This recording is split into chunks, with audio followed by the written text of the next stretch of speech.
आम लोगों का स्वागत और इस्तकबाल है।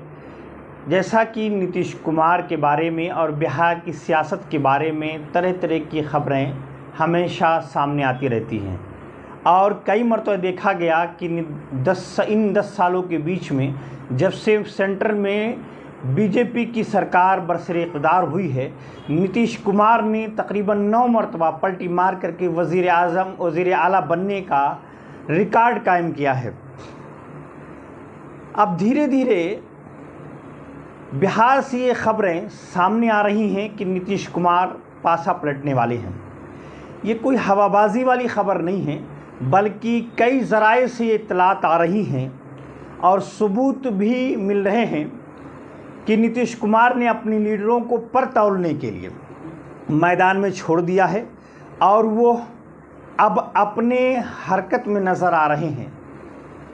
जैसा कि जेडीयू के जनरल सेक्रेटरी केसी त्यागी ने इंडिया अलायंस की मीटिंग में शिरकत करके ये खबर पहुंचा दी लोगों के अंदर कि नीतीश कुमार बहुत जल्द पासा पलटने वाले हैं। और इतना ही नहीं, बल्कि उन्होंने इज़राइल की हिमायत करने पर और इज़राइल को हमारे मुल्क हिंदुस्तान के ज़रिया हथियार सप्लाई करने की मुखालफत भी शुरू कर दी है। और जेडीयू ने इसके ख़िलाफ़ साफ तौर पर कहा है कि इस तरह की सप्लाई बंद होनी चाहिए, क्योंकि ये इंसानों का कातिल है और हम इंसानों के कत्ल की हिमायत नहीं कर सकते। इतना ही नहीं, बल्कि नीतीश कुमार के सबसे बड़े और सबसे करीबी लीडर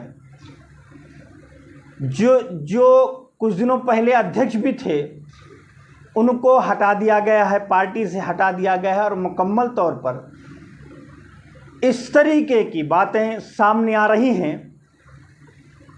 कि उन्हें बीजेपी के सपोर्ट यानी वक्फ काउंसिल की सपोर्ट करने की वजह से, वक्फ काउंसिल बिल के तरमीम की सपोर्ट करने की वजह से उन्हें साइड लाइन किया गया है। यानी इन तमाम खबरों को अगर देखकर अंदाज़ा लगाएं तो आपको अंदाज़ा होगा कि जेडीयू बहुत जल्द पासा पलटने वाली है। इसमें बस इंतज़ार ये करना है कि ये खबर कब तक आएगी।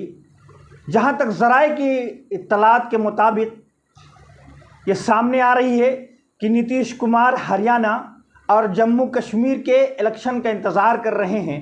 अगर इसमें इंडिया अलायंस मजबूती के साथ मैदान में उतरती है और कामयाब होता है, इंडिया अलायंस मजबूती के साथ कामयाब होता है, तो नीतीश कुमार के पासा पलटने में देर नहीं लगेगी। जैसा कि दीगर ज़राए से ये भी खबर आ रही है कि नीतीश कुमार ने इंडिया अलायंस के बड़े बड़े लीडरों से, जैसे शरद पवार, ममता बनर्जी, झारखंड के हेमंत शिबू सोरेन के बेटे हेमंत सोरेन से बातचीत करनी शुरू कर दी है। यानी अब नीतीश कुमार पासा पलटने वाले हैं और ये 4 अक्टूबर के बाद मुमकिन है। इजराइल को जो मदद या गोला बारूद दी जा रही है, उसको लेकर के आप किस तरीके से देख रहे हो? उस पर क्या आपका स्टैंड है? देखिए, 1992 से पहले किसी भी भारत की सरकार ने इजराइल को मान्यता नहीं दी थी। ये नरसिंहा राव जी के समय से ये प्रोसेस शुरू हुआ और तभी से हथियारों की सप्लाई का काम भी शुरू हुआ। ये कोई मोदी सरकार ने नहीं किया है। लिहाजा मेरा मानना है कि जब निहत्तों पर गोलियां चल रही हों, निहत्तों पर हो रही हो, यूएन के रेजोल्यूशन आ रहे हों, तो हमको भी हथियारों की सप्लाई